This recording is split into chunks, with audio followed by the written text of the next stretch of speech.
नमस्कार मित्रों, मैं हूं दीपेंद्र सिंह राठौड़ और कृष्णा अकेडमी अजमेर की तरफ से आप सभी का एक बार फिर से स्वागत है। तो मित्रों, हम अपनी पिछली कक्षा के अंदर पिछली वीडियो में ध्वनि वाला टॉपिक कर रहे थे और ध्वनि वाले टॉपिक के अंदर हमने 4 पार्ट कर लिए थे और लास्ट हमने ध्वनि के गुणधर्म पढ़े थे और उन ध्वनि के गुणधर्मों में हमने पढ़ा था ध्वनि का अनुनाद, ध्वनि का अनुरणन, ध्वनि का व्यतिकरण, ध्वनि का अपवर्तन, ध्वनि का परावर्तन, प्रतिध्वनि और इतने सारे मैंने आपको गुणधर्म बताए थे और इको ऑफ साउंड यानी प्रतिध्वनि की बात की थी जो सबसे इंपॉर्टेंट टॉपिक था इनमें से, और एक अनुरणन या अनुनाद। ये 3 टॉपिक आपको ज़्यादा पढ़ने थे, ये आप ध्यान रखना, आगे के एग्जाम्स के लिए काफ़ी काम के टॉपिक्स हैं। चलिए अब देखिए फ्रेंड्स, मैंने आपको जैसे बोला था पिछली कक्षा में कि अगली वीडियो के अंदर अपन ध्वनि की चाल के बारे में बात करेंगे। तो आज की जो वीडियो हमारी डेडिकेटेड होगी वो स्पीड ऑफ साउंड यानी ध्वनि की चाल की तरफ डेकोरेटेड होगी और पूरा का पूरा जितना कंप्लीट पोर्शन आप साउंड यानी ध्वनि वाला टॉपिक किसी भी एग्जाम में ले लो, खासकर राजस्थान के एग्जाम में या साइंस जिस भी एग्जाम में आती है, आप देखना उस एग्जाम के क्वेश्चंस उठाना, आपको 100% स्पीड ऑफ साउंड यानी ध्वनि की चाल से क्वेश्चन जरूर मिलेगा, क्योंकि सबसे ज्यादा इंपॉर्टेंट टॉपिक है इस पूरे चैप्टर का। इसीलिए मैंने आपको बोला था कि एक वीडियो कंप्लीट अपन डेकोरेटेड इसके लिए बनाएंगे। चलिए तो आज हम स्टार्ट करते हैं अपना टॉपिक ध्वनि की चाल, स्पीड ऑफ साउंड।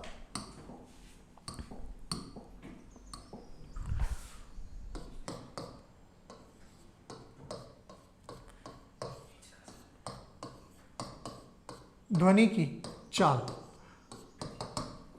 चलिए फ्रेंड्स, एक नॉर्मल क्वेश्चन आपसे पूछ ले कोई भी कि ध्वनि की चाल कितनी होती है, तो देखो ऐसे तो बोलना बहुत मुश्किल है क्योंकि हर माध्यम में ध्वनि की चाल अलग अलग होती है।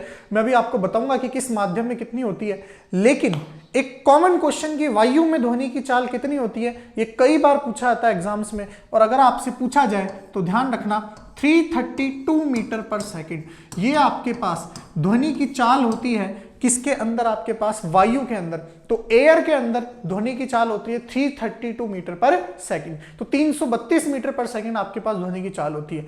कोई बोलेगा कि हमें तो 330 भी लिखी हुई किसी बुक के अंदर, जरूर लिखी हुई होगी, लेकिन स्टैंडर्ड आंसर आपका 332 है, 332 है। अगर क्वेश्चन में कुछ और दे रखा हो तो आप उसको यूज कर लेना या न्यूमेरिकल के अंदर, या फिर अगर 332 ऑप्शन में नहीं हो और 330 हो या 331 हो तो उसको कर देना। लेकिन अगर सभी ऑप्शन में हो और सबके बीच में चॉइस हो तो 332 आपका आंसर रहेगा, ये हमें ध्यान रखना है। अब अगला क्वेश्चन आ जाता है कि बताओ सर कि ये ध्वनि की चाल क्या हर माध्यम में अलग अलग होती है या सब में सेम ही रहती है? अगर वायु में 332 मीटर पर सेकंड है तो क्या हर माध्यम में 332 मीटर पर सेकंड ही होती है? देखिए ऐसा कहना गलत है। ध्वनि की चाल हर माध्यम में अलग अलग होती है और अब अपन उसी टॉपिक की आगे चर्चा करेंगे कि ध्वनि की चाल को प्रभावित करने वाले कारक कौन कौन से हैं, वो हमें ध्यान रखने हैं। चलिए तो अब अपन नया जो टॉपिक पढ़ेंगे वो पढ़ेंगे ध्वनि की चाल को प्रभावित करने वाले कारक, ये हमें ध्यान रखना है।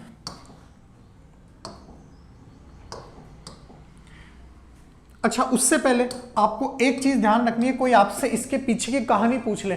वैसे तो सब्जेक्टिव एग्जाम्स में पूछा जाता है, लेकिन फिर भी कि ये 332 मीटर पर सेकंड जो ध्वनि की चाल है वो किसने निकाली थी? तो एक चीज ध्यान रखना, सबसे पहले ध्वनि की चाल ज्ञात करने के लिए जो सूत्र दिया था वो न्यूटन नाम के वैज्ञानिक ने दिया था। किसने दिया था फ्रेंड्स? न्यूटन नामक वैज्ञानिक ने सर्वप्रथम ध्वनि की चाल ज्ञात करने के लिए सूत्र का प्रतिपादन किया था, वो था आपका न्यूटन। अब देखिए फ्रेंड्स, न्यूटन के बाद में देखिए न्यूटन ने जो सूत्र दिया था ध्वनि की चाल के लिए वो आपको ध्यान तो नहीं रखना, लेकिन वैसे ध्यान रखना आप RT/m, ये R तो गैस नियतांक होता है, T तापमान होता है, M द्रव्यमान होता है, ये आपको ध्यान रखना, आगे की बात है, लेकिन फिर भी आपको अगर कोई हाइंडसाइड में पूछ ले तो ध्यान रखना। लेकिन इसके बाद देखिए फ्रेंड्स क्या हुआ, इसके बाद जो आपके पास नेक्स्ट साइंटिस्ट आया न्यूटन के बाद में, उसने देखा कि ये जो ध्वनि की चाल के लिए सूत्र दिया गया है इसमें एक मिस्टेक है, और फिर उसने इसको करेक्ट किया, उसमें संशोधन किया, और वो साइंटिस्ट जो था आपके पास उसका नाम था लाप्लास। तो लाप्लास नामक वैज्ञानिक ने ध्वनि की चाल के सूत्र में संशोधन करके एक नया फॉर्मूला डिराइव किया, और वो फॉर्मूला था ध्वनि की चाल का गैसों में, वो फॉर्मूला था गामा RT/m। ये गामा आपके पास स्वतंत्रता की कोटि Cp/Cv का अनुपात होता है, ये आपको ध्यान नहीं रखना है, फिर से आपके काम की चीज नहीं है, लेकिन फिर भी आपके साइंटिस्ट के नाम पूछे जाएं सबसे पहले ध्वनि की चाल के लिए सूत्र किसने दिया था? न्यूटन ने। उस चाल में संशोधित किसने किया उस सूत्र के अंदर? लाप्लास ने। तो एग्जैक्टली क्रेडिट किसको जाता है आपके पास? क्रेडिट जाता है लाप्लास को, जिसने सबसे पहले ध्वनि की चाल के बारे में बताया था। न्यूटन ने भी बताया था, लेकिन न्यूटन का कहना गलत था और उसमें संशोधन किसने किया था? लाप्लास ने। अब अपन देखते हैं कि ध्वनि की चाल का अलग अलग कारकों पे क्या क्या प्रभाव होता है। तो देखते हैं अपन ध्वनि की चाल पे प्रभाव।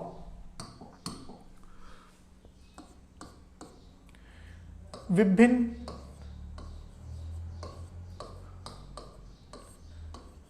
भौतिक कारकों का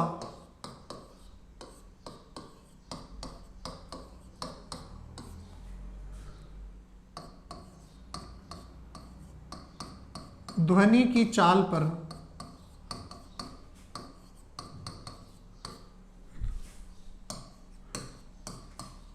प्रभाव। तो अपन को विभिन्न भौतिक कारकों का ध्वनि की चाल पर प्रभाव देखना है।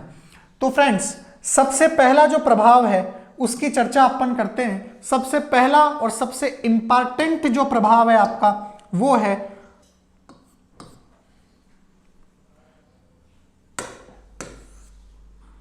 सबसे पहला प्रभाव है आपका तापमान का प्रभाव। तापमान का प्रभाव। चलिए, तो अपन को देखना है कि ताप का प्रभाव किस प्रकार होता है ध्वनि की चाल पर। देखिएगा फ्रेंड्स, इंपॉर्टेंट है, आपको ध्यान रखना है कि लाप्लास ने जो सूत्र दिया था उसके अनुसार जो ध्वनि की चाल है वो किसके समानुपाती होती है? ध्वनि की चाल तापमान के वर्गमूल के समानुपाती होती है। किसके समानुपाती होती है? ध्वनि की चाल तापमान के वर्गमूल के समानुपाती होती है। Very very important. वर्गमूल का मतलब है ये जो ध्वनि की चाल है ये t की घात, हमेशा रूट का मतलब होता है 1/2 घात। तो ध्वनि की चाल तापमान की वर्गमूल के समानुपाती है। इसका मतलब अगर आप टेम्परेचर इंक्रीज करोगे तो आपकी जो ध्वनि की चाल है वो भी क्या होगी? इंक्रीज होगी। यानी अगर आप तापमान बढ़ाओगे तो ध्वनि की चाल भी क्या होगी? बढ़ेगी। वेरी वेरी इंपॉर्टेंट है, कई एग्जाम्स में क्वेश्चन पूछा आ चुका है। अगर आप तापमान बढ़ाओगे तो क्या होगा ध्वनि की चाल के साथ? अगर टेम्परेचर बढ़ाओगे तो ध्वनि की चाल बढ़ेगी, अगर टेम्परेचर घटाओगे तो ध्वनि की चाल क्या हो जाएगी? घट जाएगी। यानी टेम्परेचर घटाओगे तो ध्वनि की चाल घट जाएगी। ये रिलेशन याद रखना, ये कई बार एग्जाम में पूछा आ चुका है।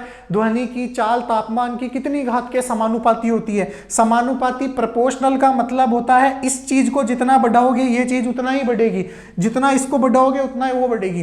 तो ये आपके पास तापमान का प्रभाव होता है। एक रफ फिगर आता है आपके पास, यानी एक कच्चा एक आपके पास फिगर आता है और वो फिगर क्या कहता है? फिगर ये कहता है आपके पास कि लगभग अगर आप 1 डिग्री सेल्सियस, अगर आप लगभग कितना 1 डिग्री सेल्सियस तापमान बढ़ाओगे तो 1 डिग्री सेल्सियस तापमान बढ़ाने से लगभग आपके पास कितना 0.6 मीटर पर सेकंड आपके पास वेलोसिटी यानी चाल ध्वनि की बढ़ जाती है।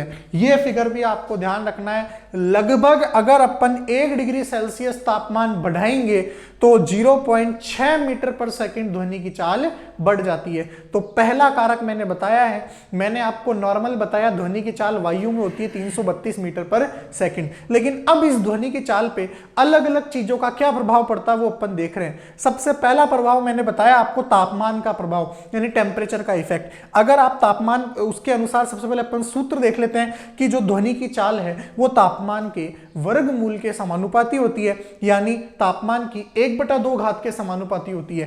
तापमान बढ़ाओगे तो ध्वनि की चाल बढ़ेगी। इसका मतलब एक रफ फिगर भी आता है कि 1 डिग्री सेल्सियस तापमान बढ़ाने से लगभग आपके पास 0.6 मीटर पर सेकंड आपके पास वेलोसिटी ऑफ साउंड यानी ध्वनि की चाल बढ़ जाती है। चलिए, ये पहला कारक था। अब अपन अगले कारक की ओर बढ़ते हैं। तापमान के बाद में नेक्स्ट जो इंपॉर्टेंट आपके पास है, इंपॉर्टेंट है सेकंड। सेकंड आता है आपके पास माध्यम का प्रभाव। माध्यम का प्रभाव। माध्यम का प्रभाव। तो अगला आता है आपके पास मीडियम का इफेक्ट, माध्यम का प्रभाव। अब देखिए फ्रेंड्स, माध्यम का प्रभाव क्या होता है। माध्यम मतलब तीन माध्यमों की चर्चा करेंगे, ठोस, द्रव, गैस।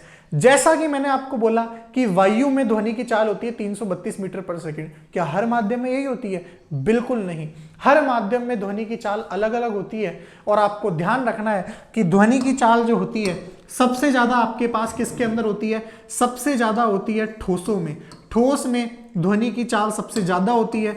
उसके बाद मैं आपको V से दर्शा रहा हूं आपके पास ध्वनि की चाल को, और ये ठोस ध्वनि की चाल ठोसों में सबसे ज्यादा, उसके बाद द्रवों में, और उसके बाद गैसों में। तो ये क्रम रहता है। और ये आपके पास पिछली बार कांस्टेबल की परीक्षा में, राजस्थान पुलिस की परीक्षा में पूछा गया प्रश्न है कि ध्वनि की चाल निम्न में से किस माध्यम में सर्वाधिक होती है? ठोस में सबसे ज्यादा, द्रव में उससे कम, और गैस में सबसे कम। अच्छा, एक क्वेश्चन और पूछा जाता है कि ठोसों में भी सबसे ज्यादा किस में होती है? तो अगर ये क्वेश्चन भी आपसे पूछ ले कि बताइए कि ठोसों में भी सबसे ज्यादा किसके अंदर होती है, तो ठोसों में आपके पास सबसे ज्यादा जो होती है वो होती है स्टील के अंदर।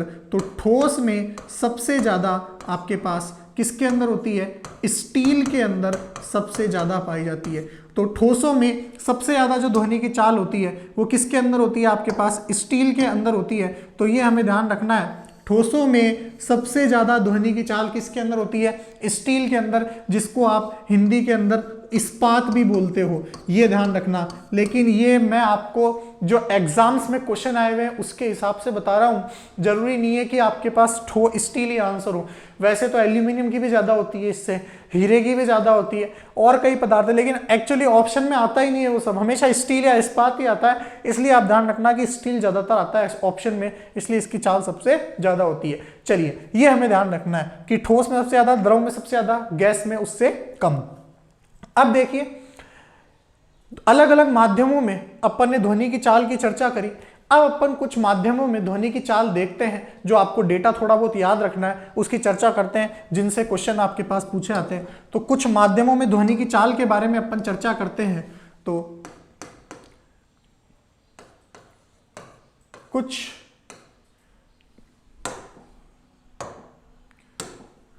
माध्यमों में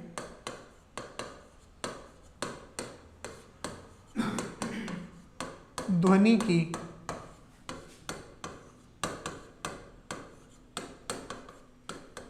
चाल, कुछ माध्यमों में ध्वनि की चाल। अब देखिएगा फ्रेंड्स, सबसे पहले मैं बात कर रहा हूं आपके पास, सबसे पहला जो माध्यम लेता हूं मैं वो लेता हूं गैसीय माध्यम। सबसे पहला माध्यम ले रहा हूं मैं गैसीय माध्यम।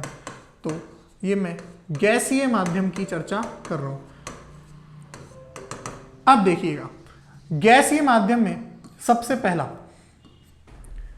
अगर मैं बात करूं आपके पास वायु की, तो आप ध्यान रखना कि वायु का 0 डिग्री सेल्सियस तापमान पे, 0 डिग्री सेल्सियस, क्योंकि तापमान का फर्क पड़ता है, इसलिए वायु के अंदर 0 डिग्री सेल्सियस तापमान पे ध्वनि की चाल होती है 332 मीटर पर सेकंड। कितनी होती है फ्रेंड्स? 332 मीटर पर सेकंड ध्वनि की चाल होती है 0 डिग्री सेल्सियस तापमान पे। उसके बाद वायु के अंदर ही आपके पास, वायु के अंदर ही 20 डिग्री सेल्सियस तापमान पे ध्वनि की चाल होती है लगभग 342 मीटर पर सेकंड। 340 या 342 के आसपास होती है। जैसे ही तापमान बढ़ाओगे ध्वनि की चाल बढ़ जाएगी, उसका ये सबूत है, ये हमें ध्यान रखना है। उसके बाद हीलियम गैस के अंदर, जो आपकी हीलियम गैस आती है जिसका चिन्ह होता है He, हीलियम गैस के अंदर जो ध्वनि की चाल है वो आपके पास होती है लगभग 965 मीटर पर सेकंड। ये आपके पास हीलियम में होती है। उसके बाद जो हाइड्रोजन गैस है, उस हाइड्रोजन गैस के अंदर जो ध्वनि की चाल है H2, हाइड्रोजन गैस के अंदर लगभग 1284 मीटर पर सेकंड आपके पास ध्वनि की चाल होती है। तो ये हमें ध्यान रखना है, गैसीय माध्यम में ध्वनि की चाल इस तरीके से। ये कुछ डेटाज है जो हमें ध्यान रखने। सबसे ज्यादा आपके पास वायु वाला डेटा पूछा जाता है, दोनों ही 0 डिग्री सेल्सियस पे भी और 20 डिग्री सेल्सियस के ऊपर भी। चलिए, आप इसका स्क्रीनशॉट ले सकते हैं। उसके बाद मैं नेक्स्ट द्रव माध्यम के अंदर, जो लिक्विड माध्यम है, उसके अंदर कुछ मैं ध्वनि की चाल की चर्चा करता हूं। चलिए, ले सकते हैं आप स्क्रीनशॉट। चलिए, अब स्टार्ट करते हैं नेक्स्ट, द्रव माध्यम के अंदर। तो सेकंड आपका है द्रव माध्यम, लिक्विड मीडियम। देखिए द्रव माध्यम में सबसे पहला जल, जल के अंदर मैं बात करता हूं, और जल का 0 डिग्री सेल्सियस के ऊपर ध्वनि की चाल कितनी होती है? तो जल के अंदर 1402 मीटर पर सेकंड लगभग होती है 0 डिग्री सेल्सियस के ऊपर। दूसरा, जल के अंदर ही 20 डिग्री सेल्सियस के ऊपर होती है 1482 मीटर पर सेकंड। अब देखिएगा फ्रेंड्स, यहीं से पिछली बार सीडीएस के पेपर में, एनडीए के पेपर में यहां से क्वेश्चन पूछा गया था कि जल जनरल साइंस का ही आता है उसके अंदर भी, तो जनरल साइंस से संबंधित ही टॉपिक था ध्वनि, और उसके अंदर से एक क्वेश्चन पूछा था कि जल 20 डिग्री सेल्सियस, इसी प्रकार क्वेश्चन के अंदर लिखा हुआ था, मैं आपको कराऊंगा जब बताऊंगा, 20 डिग्री सेल्सियस जल, ये क्या लिखा हुआ था, में ध्वनि की चाल है। अब वहां पे ऑप्शन था 1400 मीटर पर सेकंड, मैं ऑप्शन लिख रहा हूं, देखिएगा 1400 मीटर पर सेकंड, उसके बाद दूसरा था आपके पास 600 मीटर पर सेकंड, उसके बाद तीसरा था 1500 मीटर पर सेकंड, और चौथा था 332 मीटर पर सेकंड। अब आप मुझे बताएं इसमें से आंसर क्या होगा? तो आप सोचोगे कि भाई ऑप्शन करेक्ट करना स्टार्ट करो। 1400 तो 0 डिग्री सेल्सियस के ऊपर होता है, 600 हो ही नहीं सकता, 1500 और 332 तो वायु में होता है, इसको तो हटाओ, 1500 मीटर पर सेकंड। अब देखिएगा फ्रेंड्स, ये 1482 लगभग 1500 के पास है कि नहीं है? बिल्कुल है, तो ये हम आंसर क्या टिक करेंगे? 1500 मीटर पर सेकंड। अब इतना सा कॉमन सेंस आपको दिमाग एग्जाम के अंदर लगाना पड़ेगा, क्योंकि कई बार इस तरीके से आ जाता है डेटा इधर उधर। डेटा है देखिए हर बुक में अलग लिखा होता है, वो किस हिसाब से पेपर बनाते हैं उन पर डिपेंड करता है। तो ये हमें ध्यान रखना अपना कॉमन सेंस यूज करके कि 1400 हो नहीं सकता, 600 हो नहीं सकता, 332 हो नहीं सकता, बचा कौन पास में 1482 के? 1500, तो वो आंसर हो गया। अब देखिए तीसरा आपके पास आता है समुद्री जल जो होता है, सी वाटर जो होता है, समुद्री जल के अंदर आपके पास ध्वनि की चाल कितनी होती है? तो अगर आपसे पूछ ले समुद्री जल के अंदर ध्वनि की चाल कितनी होती है, तो आप बोलोगे 1522 यानी 1522 मीटर पर सेकंड के आसपास ध्वनि की चाल होती है। किसके अंदर? समुद्री जल के अंदर। चलिए, तो ये आपके पास द्रवीय माध्यम के अंदर, लिक्विड मीडियम के अंदर ध्वनि की चाल थी। अब अपन चर्चा करते हैं ठोस माध्यम के अंदर, सॉलिड मीडियम के अंदर। आप पहले इसकी स्क्रीनशॉट ले सकते हैं। चलिए, अब अपन ठोस माध्यम के अंदर ध्वनि की चाल की चर्चा करते हैं।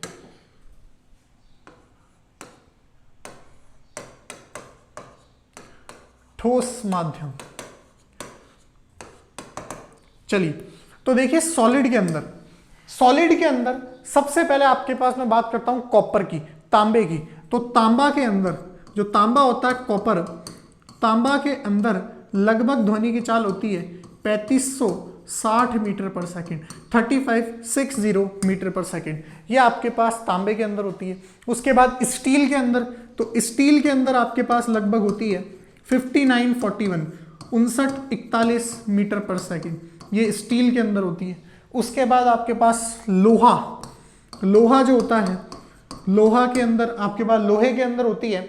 आपको ध्यान रखना, देखिए स्टील और इस्पात एक ही चीज है। मैं फिर से बता दूं, हिंदी के अंदर इस्पात बोलते हैं, इंग्लिश के अंदर क्या बोलते हैं? स्टील बोलते हैं। चलिए, तो लोहे के अंदर हमें ध्यान रखना है 5130, 5130 मीटर पर सेकंड होती है। उसके बाद नेक्स्ट पदार्थ की मैं चर्चा करता हूं कांच के अंदर कितनी होती है? तो कांच के अंदर जो ध्वनि की चाल है वो आपके पास होती है 5660 मीटर पर सेकंड, 5660 मीटर पर सेकंड लगभग। उसके बाद में एल्यूमिनियम, जो एल्यूमिनियम होता है, एल्यूमिनियम के अंदर ध्वनि की चाल कितनी होती है? तो एल्यूमिनियम के अंदर ध्वनि की चाल आपके पास लगभग होती है 6420 मीटर पर सेकंड। आप देखोगे स्टील से ज्यादा है, बिल्कुल होती है, लेकिन ऑप्शन में आता नहीं है एल्यूमिनियम। आए तो आप ही कर देना ज्यादा के लिए, क्योंकि ज्यादातर ऑप्शन स्टील ही आता है आपके पास। फिर भी अगर आए तो आपका आंसर एल्यूमिनियम ही होगा। चलिए, तो ये आपके पास कुछ माध्यमों में है, ऐसे सारे पदार्थों की है, लेकिन सबके लिए याद रखना इम्पॉसिबल है, न एग्जाम में आते हैं। कुछ जो आते हैं वो मैंने आपको बता दिए। अब इसके बाद में आप इसका स्क्रीनशॉट लीजिए और इसको आराम से याद कीजिए लिख के, ताकि आपको डेटा याद हो सके। चलिए, आप स्क्रीनशॉट ले सकते हैं।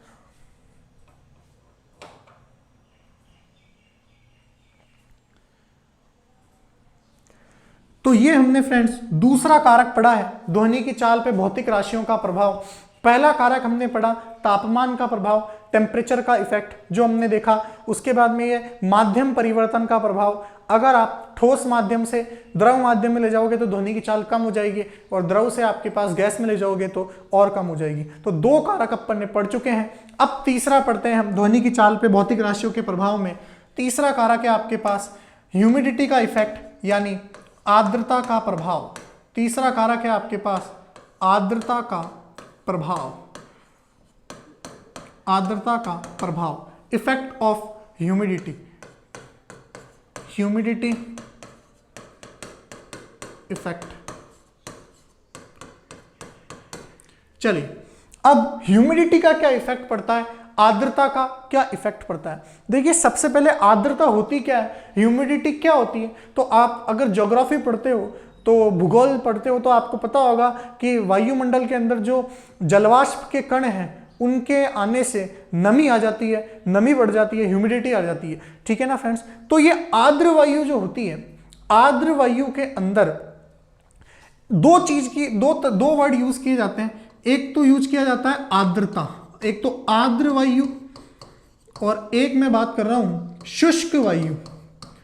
एक तो है ह्यूमिड एयर और एक है ड्राई एयर। ये तो है ह्यूमिड एयर और ये है आपके पास ड्राई एयर। अब देखिए दोनों में अंतर क्या होता है।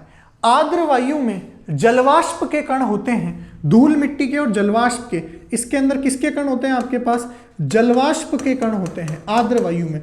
और सूखी वायु मतलब क्या होता है, सूखी वायु का मतलब होता है बिल्कुल सूखा, बिल्कुल जैसे अभी अपने आंधी के मौसम में, पतझड़ के मौसम में बिल्कुल सूखी वायु होती है। गर्मी के दिनों में सबसे बेस्ट एग्जांपल सूखी, बिल्कुल शुष्क वायु है, बिल्कुल ड्राई है। और जैसे बारिश आ जाती है उसके बाद आपके पास आर्द्रता आ जाती है, नमी आ जाती है, ह्यूमिडिटी आ जाती है। आपने देखा होगा सर्दियों के दिनों के अंदर जैसे ही आप सुबह उठते हो तो घास के पत्तों के ऊपर या आपकी खिड़की के ऊपर आपको जलवाष्प के कण दिखते हैं, वो आपके पास आर्द्रता कहलाती है। तो आर्द्र वायु जो होती है, आर्द्र वायु का आपके पास जो घनत्व होता है, आर्द्र वायु का घनत्व जो होता है वो कम होता है।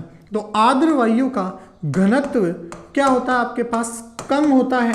किसके मुकाबले, शुष्क वायु की तुलना में इसका घनत्व क्या होता है आपके पास, ज्यादा होता है। तो ये हमें ध्यान रखना है कि आर्द्र वायु का घनत्व कम होता है किसकी तुलना में, शुष्क वायु की तुलना में। अब आप बोलोगे घनत्व क्या होता है, घनत्व किसी भी वस्तु के द्रव्यमान और उसके आयतन का क्या होता है, अनुपात होता है। और अपन डिटेल पढ़ेंगे, अभी सिर्फ ध्यान रखना घनत्व किसी भी वस्तु के द्रव्यमान और उसके आयतन का क्या होता है, अनुपात। तो एक बार वापस सुनना, आर्द्र वायु में धूल मिट्टी के जलवाष्प के कण होते हैं, उसका घनत्व कम होता है किसकी तुलना में, शुष्क वायु की तुलना में। इसीलिए आर्द्र वायु के अंदर आपके पास ध्वनि की चाल किससे ज्यादा होती है, शुष्क वायु से ज्यादा होती है। तो ये हमें ध्यान रखना है कि आर्द्र वायु के अंदर जो ध्वनि की चाल है, आर्द्र वायु के अंदर ध्वनि की चाल किससे ज्यादा होती है, शुष्क वायु के अंदर ध्वनि की चाल से। अब आप बोलोगे ऐसा क्यों, क्योंकि आगे मैं आपको बताऊंगा कि घनत्व और अणुभार के घनत्व के व्युत्क्रमानुपाती होती है ध्वनि की चाल। यानी घनत्व बढ़ाओगे तो ध्वनि की चाल घटेगी, घनत्व कम होगा तो ध्वनि की चाल बढ़ेगी। यहां घनत्व कम होता है इसीलिए ध्वनि की चाल क्या होती है, ज्यादा होती है। आपको सिर्फ एक कथन याद रखना है, इतनी रामायण याद नहीं रखनी बिल्कुल। एक चीज ध्यान रखना, आर्द्र वायु में ध्वनि की चाल शुष्क वायु की तुलना में ज्यादा होती है। इसीलिए आपको एक एग्जाम्पल है कि बरसात के दिनों के अंदर रेल के इंजन की सीटी की आवाज आपको बहुत दूर तक सुनाई देती है। आप गौर करना, आज से पहले आपने ऐसा गौर नहीं किया होगा, ध्यान नहीं दिया होगा इस बात पे, लेकिन छोटी छोटी चीजों पे आप ध्यान दिया करो, आपको पता चलेगा सब चीज के अंदर फिजिक्स है, सब चीज के अंदर साइंस है। दुनिया के अंदर जितनी भी अपनी घटनाएं, सबके अंदर आपको फिजिक्स दिखेगी या केमिस्ट्री दिखेगी, साइंस दिखेगी, मतलब हर जगह। तो क्या होता है कि बरसात के दिनों के अंदर जो रेल के इंजन की सीटी की आवाज है वो नॉर्मल दिनों की तुलना में ज्यादा तेज सुनाई देती है। आप इस पे देखना, ऐसा क्यों होता है, क्योंकि बरसात के दिनों में आर्द्रता, ह्यूमिडिटी ज्यादा होती है, और ह्यूमिडिटी ज्यादा होने से आपके पास क्या होता है, ध्वनि की चाल ज्यादा होती है शुष्क वायु की तुलना में। तो ये हमें ध्यान रखना है। एग्जाम्पल मैंने आपको बता ही दिया, आर्द्र वायु में शुष्क वायु की तुलना में ध्वनि की चाल क्या होती है, ज्यादा। रीजन क्या है, घनत्व कम होता है और उधर घनत्व क्या होता है, ज्यादा। चलिए 3 कारक हमने पढ़ लिए हैं। नेक्स्ट अपन पढ़ते हैं आर्द्रता के प्रभाव के बाद में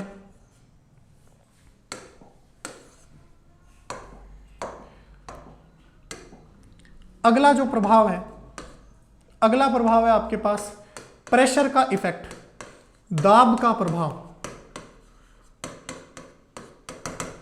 अब देखिएगा फ्रेंड्स, आप याद रखना, ये सारे प्रभाव याद रखने कथन के अंदर आते हैं, मोस्ट इंपॉर्टेंट है, ध्यान रखना, एग्जाम के लिए रट लेना, बिल्कुल आते हैं। दाब का प्रभाव क्या होता है? अगर आप दाब को P से दर्शाते हो, प्रेशर को, होता क्या है दाब, अपन पढ़ेंगे आगे चैप्टर फिजिक्स के अंदर, बल, दाब और क्षेत्रफल के अंदर। अगर आप दाब बढ़ाओगे तो ध्वनि की चाल पे कोई फर्क नहीं पड़ेगा, अगर आप दाब घटाओगे तो भी ध्वनि की चाल पे कोई फर्क नहीं पड़ेगा। यानी दाब में परिवर्तन का, अगर आप प्रेशर में चेंज करते हो तो दाब में परिवर्तन का ध्वनि की चाल के ऊपर कोई प्रभाव नहीं पड़ता। दाब में परिवर्तन करोगे तो ध्वनि की चाल जो है वो नो चेंज रहेगी, यानी आपके पास कोई भी प्रभाव इस पे नहीं पड़ेगा, ये हमें ध्यान रखना है। तो दाब में परिवर्तन का ध्वनि की चाल पर कोई प्रभाव नहीं पड़ता है। चलिए अगला देखते हैं अपन, नेक्स्ट कारक 5वां नंबर का, वो है आपके पास आयतन का प्रभाव, इफेक्ट ऑफ वॉल्यूम। आयतन का प्रभाव, क्या आयतन में परिवर्तन से ध्वनि की चाल पे कोई प्रभाव होता है क्या? बिल्कुल नहीं होता, ये भी आप ध्यान रखना। अगर आप आयतन में परिवर्तन करोगे, आयतन में चाहे बढ़ाओगे आयतन को या आप घटाओगे, उसका ध्वनि की चाल के ऊपर, स्पीड ऑफ साउंड के ऊपर कोई परिवर्तन नहीं आएगा। आप चाहे बढ़ाओ चाहे घटाओ, ध्वनि की चाल के ऊपर आयतन का कोई भी इफेक्ट नहीं आएगा। तो ना दाब का आता है और ना ही आपके पास आयतन का आता है। चलिए अब नेक्स्ट देखते हैं अपन, अगला कारक देखते हैं। 5 तो हो गए हमारे, नेक्स्ट आता आपके पास 6th नंबर, माध्यम के वेग का प्रभाव। माध्यम के वेग का प्रभाव, अब ये क्या चीज है जरा ध्यान से समझना। माध्यम के वेग का प्रभाव, देखिए अगर मान लो जिस दिशा में वायु बह रही है, आपने ये तो देखा ही होगा, एक कॉमन एग्जांपल लेते हैं अपन, अगर आपको तैरना हो किसी समुद्र के अंदर या किसी नदी के अंदर तैरना हो तो आप किस तरीके से तैरोगे? धारा की दिशा में, करंट की दिशा में बहोगे, तैरोगे, या धारा के विपरीत दिशा में बहोगे? तो आप ये चीज तो आप बोलोगे भाई हम जैसा पॉसिबल है तो धारा की दिशा में ही बहना चाहेंगे। क्यों? क्योंकि धारा की विपरीत दिशा में बहना धारा की दिशा में बहने से ज्यादा मुश्किल होता है, ठीक है ना। इसीलिए आपके पास इसी से रिलेट करते हैं अपन कि माध्यम का वेग का प्रभाव, जिस माध्यम में ध्वनि है, ध्वनि तरंग है, उस माध्यम के जिधर आपके पास वेग ज्यादा है उधर ध्वनि की तरंग की चाल भी क्या होगी? ज्यादा होगी। यानी जिधर वायु बह रही है उधर ध्वनि की चाल क्या होगी? ज्यादा। अगर आप वायु जिधर बह रही है उधर ही बोलोगे तो आवाज दूर तक जाएगी ना, और आवाज तेज जाएगी आपके पास। तो ध्वनि की चाल ज्यादा कहाँ होती है आपके पास? जिधर माध्यम का वेग ज्यादा होता है उधर आपके पास ध्वनि की चाल ज्यादा होती है। तो ये हमें ध्यान रखना है कि भाई माध्यम के वेग का प्रभाव मतलब जिधर वायु बहेगी, जिधर भी आपके पास एयर बहेगी, जिधर वायु बहेगी उधर ही आपके पास ध्वनि की चाल क्या होगी? ज्यादा हो जाएगी, ध्वनि की चाल ज्यादा होगी, ये हमें ध्यान रखना है। तो वायु के बहने की दिशा में ध्वनि की चाल क्या होगी? आपके पास ज्यादा होगी, ये हमें ध्यान रखना है। तो ये भी एक छोटा सा है जो हमें ध्यान रखना है कि माध्यम के वेग कैसे प्रभावित करता है। माध्यम का वेग जिधर होगा ज्यादा उधर ध्वनि की चाल भी क्या होगी? ज्यादा होगी, ये हमें ध्यान रखना है। चलिए ये आपका 6 प्रभाव हो चुके हैं। अगला जो 7वां इफेक्ट है आपके पास वो आता है आवर्ती, फ्रीक्वेंसी, आवर्ती तथा तरंग धैर्य का प्रभाव। आवर्ती तथा तरंग धैर्य का प्रभाव। अब ये आवर्ती तथा तरंग धैर्य का प्रभाव क्या होता है? देखिएगा, 2 ध्वनि तरंगे हैं, तरंग नंबर 1, तरंग नंबर 2, ये 2 ध्वनि तरंगे हैं। अब नंबर 1 तरंग जो है आपके पास, पहली जो तरंग है आपके पास, पहली तरंग के अंदर पहली तरंग की आवर्ती अलग अलग है, इसकी आवर्ती कुछ है और इसकी आवर्ती कुछ है। आवर्ती तरंग धैर्य इसकी, तो इसकी आपके पास मान लो A है, इसकी B है, इसकी तरंग धैर्य X है, इसकी तरंग धैर्य क्या है? Y है। अब अगर मान लो आवर्ती अलग अलग है दोनों तरंगों की, या तरंग दैर्घ्य दोनों की अलग अलग है, उससे ध्वनि की चाल के ऊपर कोई प्रभाव नहीं पड़ेगा। यानी चाहे आवर्ती अलग हो, चाहे तरंग दैर्घ्य अलग अलग हो, आवर्ती कम हो ज्यादा हो, तरंग दैर्घ्य कम हो ज्यादा हो, उसका ध्वनि की चाल के ऊपर कोई इफेक्ट नहीं पड़ता है। यह भी हमें ध्यान रखना है। यानी अलग अलग आवर्ती तथा तरंग दैर्घ्य की ध्वनि तरंगे सेम स्पीड से चलती है, उनकी चाल क्या होती है, समान होती है। ये आपके रेलवे में पूछा गया प्रश्न है। आप इन प्रभावों से किसी भी एग्जाम में देख लेना, क्वेश्चन आते हैं। तो ये लेटेस्ट है, ये हमें ध्यान रखना है। चलिए, तो समझ गए आप लोग कि आवर्ती तरंग दैर्घ्य का कोई प्रभाव नहीं पड़ता है। दो तरंगे जिनकी आवर्ती अलग अलग है, जिनकी तरंग दैर्घ्य अलग अलग है, लेकिन उनकी चालें क्या होगी, सेम होगी, अगर वो ध्वनि तरंगे हैं तो। चलिए, अब लास्ट प्रभाव जो बचता आपके पास 8वें नंबर का, वो बचता आपके पास घनत्व और अणुभार का प्रभाव। घनत्व व अणुभार का प्रभाव। घनत्व व अणुभार का प्रभाव। चलिए, तो अब अपन चर्चा करते हैं कि गैसों के घनत्व और गैसों के लिए, सिर्फ गैसीय माध्यम के लिए बात कर रहे हैं अपन, गैसों के घनत्व और गैसों के अणुभार का ध्वनि की चाल पर क्या प्रभाव पड़ता है। तो सबसे पहले मैं बात करता हूं घनत्व की। तो ध्यान रखना, अभी अभी मैंने बताया था कि घनत्व कम होगा तो आपके पास ध्वनि की चाल ज्यादा होगी। तभी तो आर्द्र वायु में शुष्क वायु की तुलना में ध्वनि की चाल ज्यादा होती है, क्योंकि आर्द्र वायु का घनत्व शुष्क वायु की तुलना में कम होता है। तो ये हमें ध्यान रखना है कि ध्वनि की चाल जो होती है वो घनत्व की क्या होती है, व्युत्क्रमानुपाती होती है। व्युत्क्रमानुपाती वो भी कैसे, आपके पास अंडर रूट के साथ में, अंडर रूट के साथ में। इसका मतलब ये आप घनत्व बढ़ाओगे, घनत्व बढ़ाओगे, घनत्व को रो से दर्शाते हैं। ये रो एक चिन्ह होता है जिसको घनत्व से दर्शाते हैं, ये ध्यान रखना। आप घनत्व को रो से दर्शाते हैं, अणुभार को m से दर्शाते हैं। अणुभार मतलब होता है वजन, भार। तो आप अगर घनत्व बढ़ाओगे तो आपके पास ध्वनि की चाल कम होगी, अगर घनत्व घटाओगे तो ध्वनि की चाल क्या हो जाएगी, बढ़ जाएगी। ये हमें ध्यान रखना है। रूट का मतलब फिर से 1/2 पावर होती है। अब ये व्युत्क्रमानुपाती है, इनवर्स प्रोपोर्शन में, मतलब उल्टा रिलेशन चलेगा। बढ़ाओगे तो घटेगा, घटेगा तो बढ़ाओगे, मतलब ध्वनि की चाल घनत्व के व्युत्क्रमानुपाती होती है। इसी प्रकार जो आपके पास ध्वनि की चाल है वो दाब के, यानी जो आपका प्रेशर होता है उस दाब के भी क्या होती है, सॉरी, जो अणुभार होता है, अणुभार के भी आपके पास क्या होती है, व्युत्क्रमानुपाती होती है। तो ये भी हमें ध्यान रखना है कि अणुभार के भी व्युत्क्रमानुपाती होती है। अणुभार को m से दर्शाते हैं। इसका मतलब अगर आप m बढ़ाओगे, अणुभार बढ़ाओगे तो ध्वनि की चाल घटेगी, और अगर आप m घटाओगे तो ध्वनि की चाल क्या हो जाएगी, बढ़ जाएगी। तो ये मैंने लास्ट बताया, एक बार वापस सुनना, एक कंफ्यूजन देता है। घनत्व और अणुभार का प्रभाव, दोनों में ही आपको एक चीज याद रखनी है, घनत्व और अणुभार दोनों को बढ़ाने पे ध्वनि की चाल क्या हो जाती है, घट जाती है। अब आपसे कोई रिलेशन पूछ ले तो ये याद रखना, ध्वनि की चाल घनत्व के अंडर रूट के वर्गमूल के व्युत्क्रमानुपाती होती है, और अणुभार के भी वर्गमूल के व्युत्क्रमानुपाती होती है। ये आपके पास अणुभार का प्रभाव होता है। तो फ्रेंड्स, ये थी आपके पास ध्वनि की चाल और उसके ऊपर भौतिक राशियों का प्रभाव। इतना आप ध्वनि की चाल को डिटेल पढ़ोगे तब जाके आपके पास आपके एग्जाम के अंदर क्रैक होगा, अगर ध्वनि की चाल से क्वेश्चन आता है तो। और ये मेरी गारंटी है 100% कि अगर इस चैप्टर से क्वेश्चन आया तो आपके पास ध्वनि की चाल से ही आएगा, और कहीं से आने की संभावना तो बनती है, पूरा ही चैप्टर पढ़ना है। लेकिन अगर आप बोलो 100%, तो 100 में से 80% संभावना होती है ध्वनि की चाल। यानी आज वाले लेक्चर से क्वेश्चन आना, चाहे पटवारी का एग्जाम हो, कांस्टेबल का एग्जाम हो, कांस्टेबल में पिछली बार आया भी है, और आपके पास रीट का एग्जाम हो। चलिए, तो ये आप अच्छे से पढ़ना। ये ध्वनि का 5वां पार्ट कंप्लीट हो चुका है। अब अपनी एक और वीडियो बाकी है ध्वनि की, जो आपके पास आएंगे अपन अगली कक्षा के अंदर, जिसमें अपन पढ़ेंगे अयांत्रिक तरंगों के बारे में, विद्युत चुंबकीय तरंगों के बारे में।